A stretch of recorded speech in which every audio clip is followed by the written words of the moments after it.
The member for Ballarat.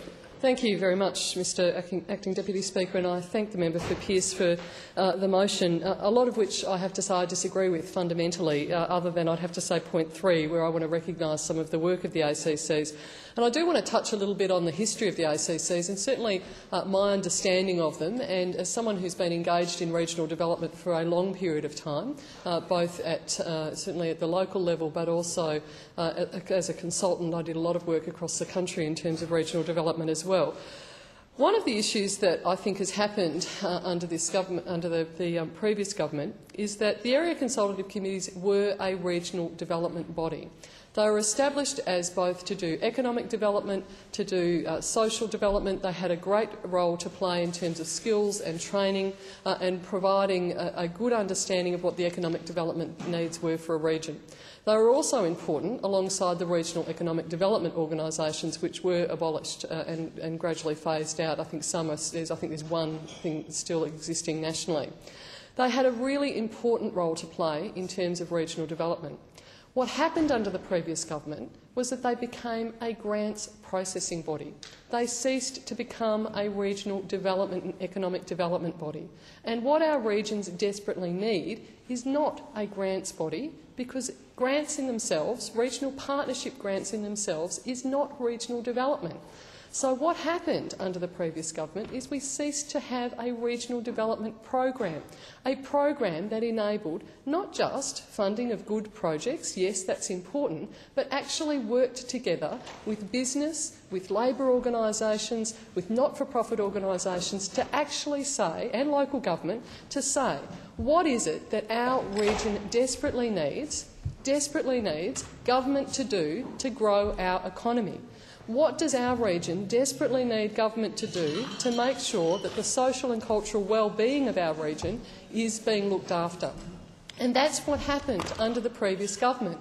Now, I know, and I think the difference that we're having in this particular debate is very much about the experiences that regional MPs in the Labor Party had under the previous government is very, very different to the experiences that regional MPs in the National and Liberal Party had under the previous government. Now, they may like to say the Howard government was fair, but that wasn't what happened in our regions. So you've got regional MPs after regional MPs on the Labor Party side who are saying to you regional partnerships did not treat all regions equally.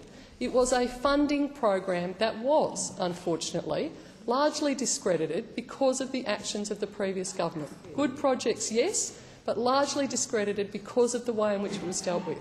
So what we are trying to do now is actually put in place what we should have had for years, a regional development program that includes funding for regions, whether it be for roads, rails, ports, for local schools, to go through local government for community infrastructure, all of those things. But we want to bring us back to proper regional development so that we have in our regions a body that works with local government, that works with state government and works with federal government to say this is what the economic development needs of our region are. This is what they are, and this is what you as a Commonwealth government, a state government or a local government can do to actually assist to grow our region. That's what we're trying to do with Regional Development Australia. And I absolutely contend that the previous bodies, the ACCs, were done a great disservice by becoming just a grants funding body. I think they were done a great disservice, and regions were done a great disservice. They did a fantastic job at that, but it was a very, very narrow view of what regional development was about. And there was so much more they could have done, so much more, and I think many of the chairs and many of the CEOs were itching to do that work, but they unfortunately were bound by becoming a grants funding body for regional partnerships. In the short amount of time left, I just do want to particularly acknowledge the work of the ACC in my region. It has been wound up, and I attended the final day on Friday, where Peter, Lauren and Rachel, of course, are very distressed about what's happened to them personally, but I also know are very keen to see what the new model is going to be like, are very keen to participate and are desperate, absolutely desperate, to participate in regional development in my community. I want to put on record my thanks to them, my thanks to the boards, the many members of which I've worked with over the short time I've been a Member of Parliament, and I do want to say thank you for your work, but regional development still lives under this government.